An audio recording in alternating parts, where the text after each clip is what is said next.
There is a market in Cusco where the potato stall runs longer than the bread stall. Purple ones no bigger than your thumb. Yellow ones curled like a horseshoe. Red knobby ones you have to peel carefully, or you lose half the potato doing it. A grower from Ohio standing in front of that table would recognize maybe two. More than 4,000 kinds of potato grow in the Andean highlands. Your grocery store carries four, maybe five if the produce manager is feeling generous that week. And it took me a long time to understand what that number actually means. Those 4,000 varieties are not a hobby, and they are not folklore. They are insurance. The people who kept them alive did it because a bad year in the high Andes does not mean a small harvest. It means nothing on the table all winter at 12,000 feet. So they built an entire way of growing that starts from the assumption that the weather is trying to kill them. Frost in the night, drought in the spring, blight walking up the valley, and nearly every piece of it transfers straight onto a backyard in Michigan because cold air and wet soil behave the same way no matter what continent you are standing on. I have grown potatoes for a very long time, and 6 of these changed how I do it. We are counting down from 6 to 1. Number 4 is the one that explains why the tomatoes in the low corner of your yard get frosted while the ones 10 feet away come through fine. And number 2 will probably make you angry because it is the exact opposite of what every storage article tells you. Number 1 has been keeping food edible for a decade at a stretch since before Europe knew potatoes existed. If you like sitting with a gardener who takes his time, subscribe. That is the whole pitch. Let's get into it. Number 6, never plant one kind. Walk a highland potato plot, and you will not find a variety. You will find a mix. Different colors, different shapes, different maturity dates, all of it going into the same ground, and then more of it going into another patch on the other side of the hill.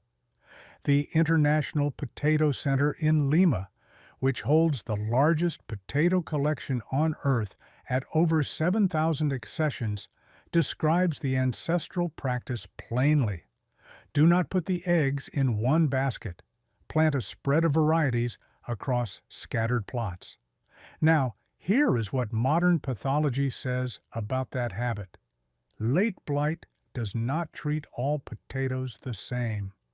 When researchers put 103 native land races from the Pasco region of Peru out under natural blight pressure, about 22% came through resistant, a little over half were moderately resistant, and around 21% got flattened.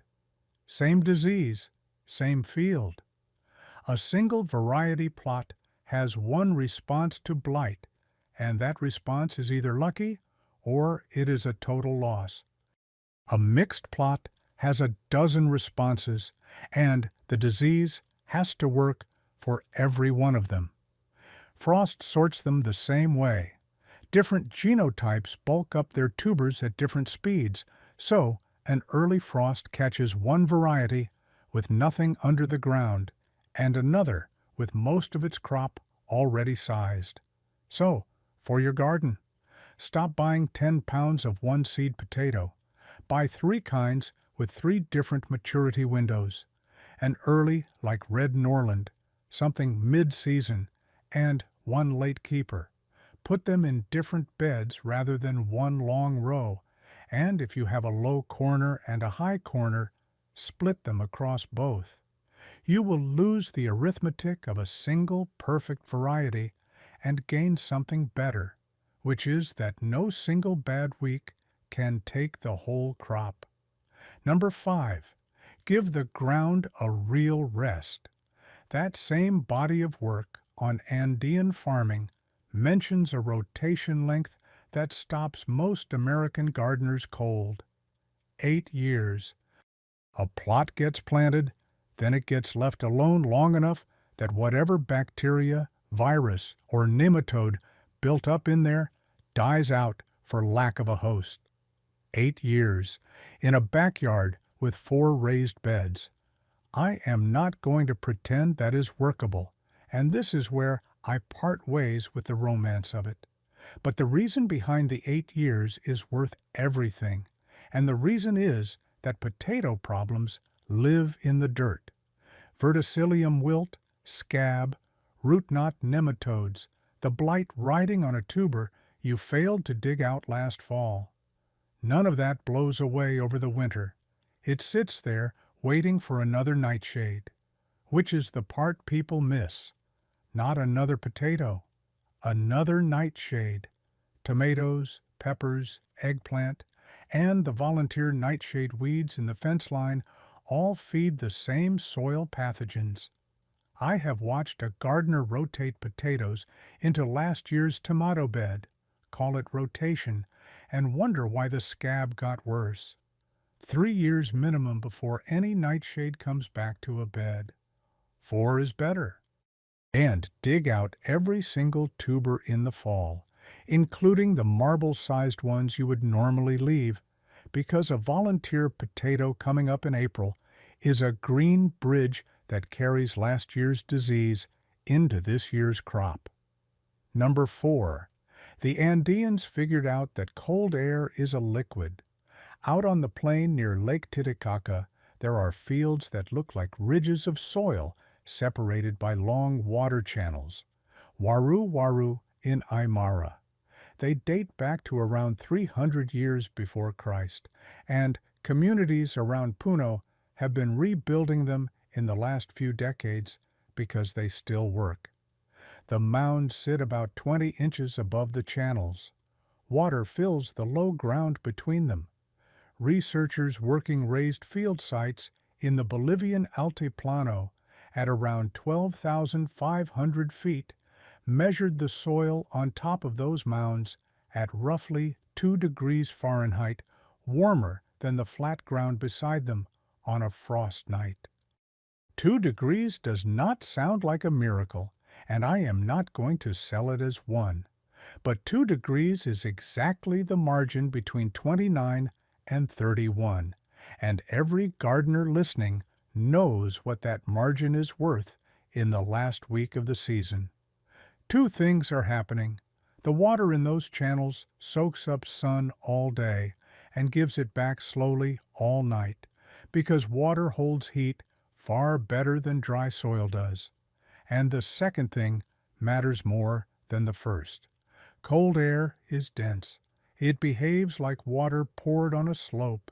It runs downhill, it pools in the low places, and on a still clear night, it settles into the lowest ground it can find. Build a bed 20 inches up, and the cold does not settle on your crop. It settles in the ditch beside it. The Incas ran the same physics with stone. Those terraced hillsides in the Sacred Valley are held up by dry laid retaining walls, and researchers who have spent decades restoring them found the stone absorbs heat through the day and releases it into the soil overnight, keeping the roots warmer than the open ground. Your version costs nothing. Find the frost pockets in your yard, and they are always the low spots, and the places where a fence or a hedge dams the airflow, and put nothing tender there in the shoulder season. Build up rather than down. A bed raised 8 or 10 inches drains faster, warms sooner in spring, and sits above the coldest air on a bad night. Set a black stock tank or a few filled water jugs on the north side of your peppers and let them radiate. A south-facing masonry wall is the warmest square footage you own, and most people grow nothing against it. Number 3, layer the bed, but understand what the layers actually do. Cut an Inca terrace in half, and you find a standard build. Big stones and rubble at the bottom, gravel and coarse sand above that. Then a foot or more of good topsoil hauled up from the valley floor. The same three-layer structure shows up at Moray, at Machu Picchu, all across the empire.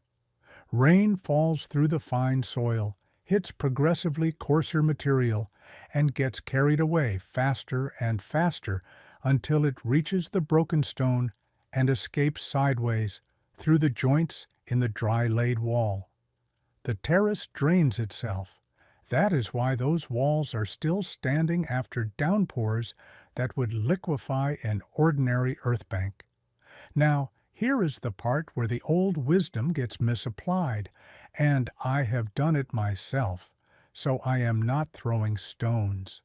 Half the gardening internet took that idea and put a layer of gravel in the bottom of a flower pot. It does not work. It makes things worse. The reason is a thing called a perched water table. Water does not cross from fine material into coarse material until the fine material is nearly saturated, because it takes tension to pull water down into big open pores.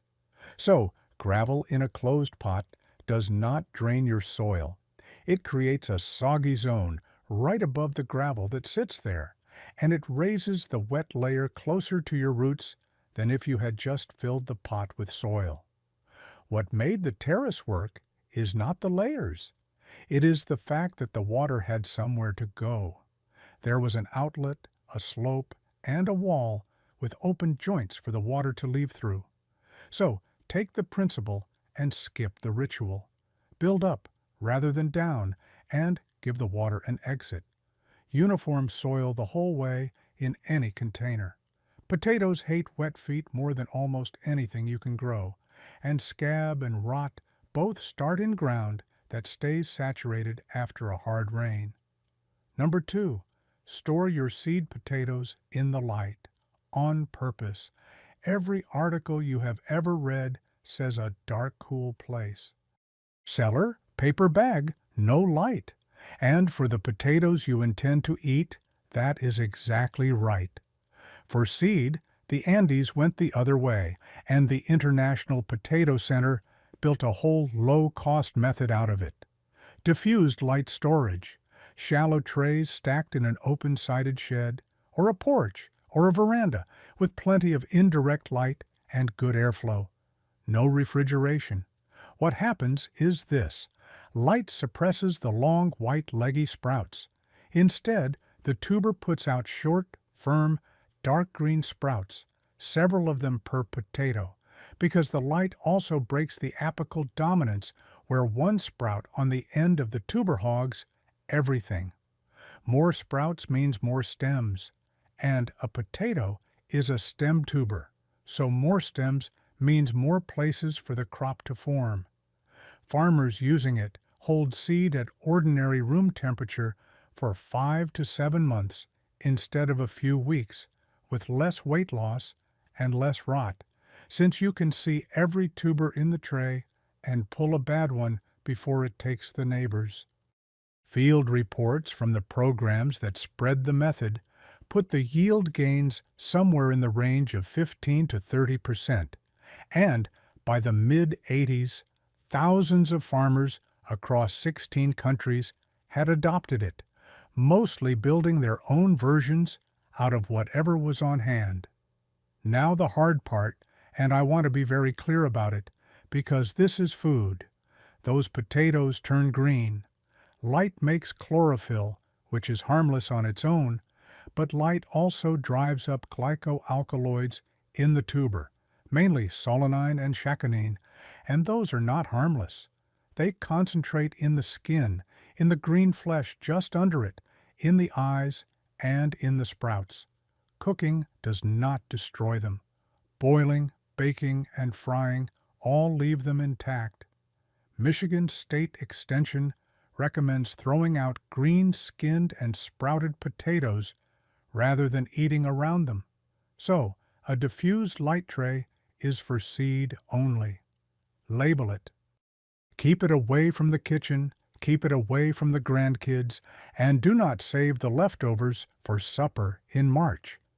Your eating potatoes go in the dark, in a well-ventilated spot, somewhere around 45 to 50 degrees, and anything that has gone green or soft or long sprouted goes to the compost.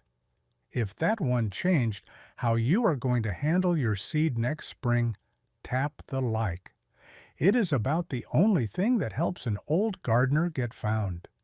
Quick look back before the last one. Plant several varieties across separate beds.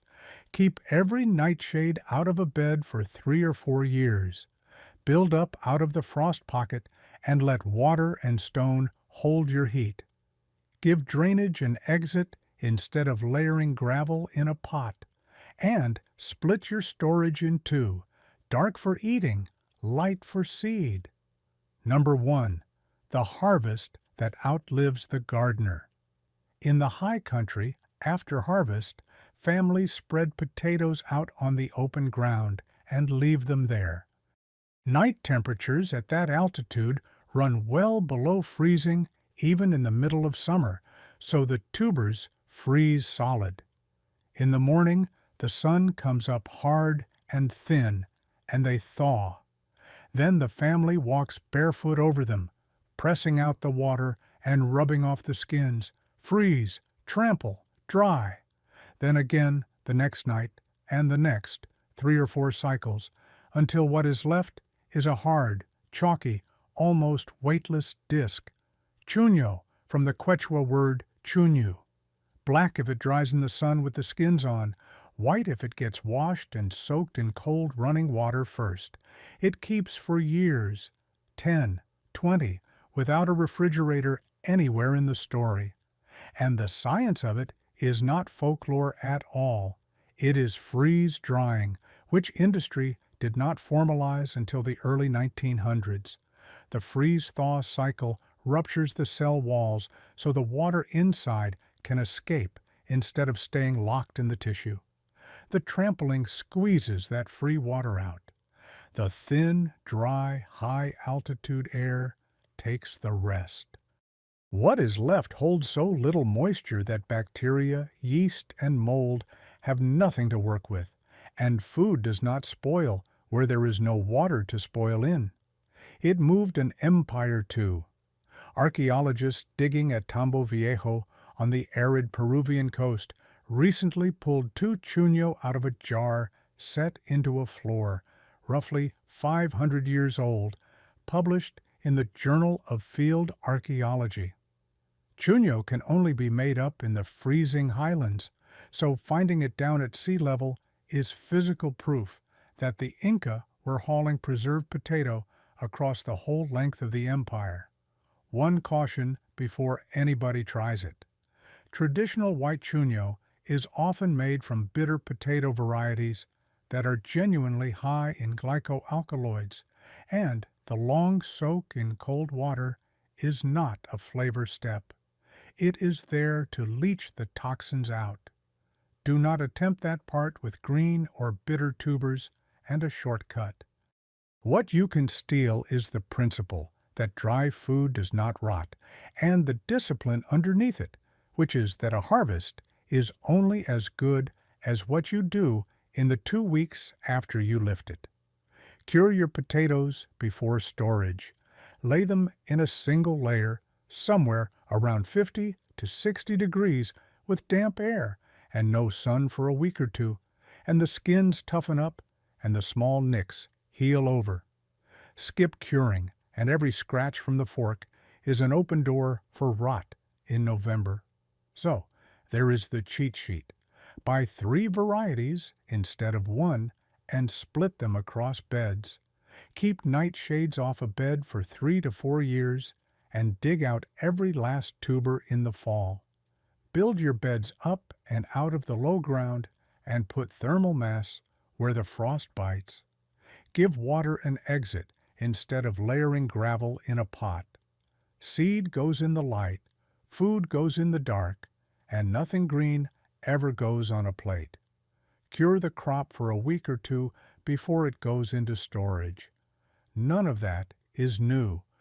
All of it is about 4,000 years old, and it was worked out by people who could not afford to be wrong about it. Next time, I want to get into the other end of this, which is what the old-timers did with a harvest they could not eat fast enough, and why a root cellar dug into a north bank still beats a modern basement. If this is the kind of thing you want more of, hit subscribe and it will find you. And tell me down in the comments which potato you actually grow, and whether it has ever let you down. I read them, and I am always looking for a variety I have not tried.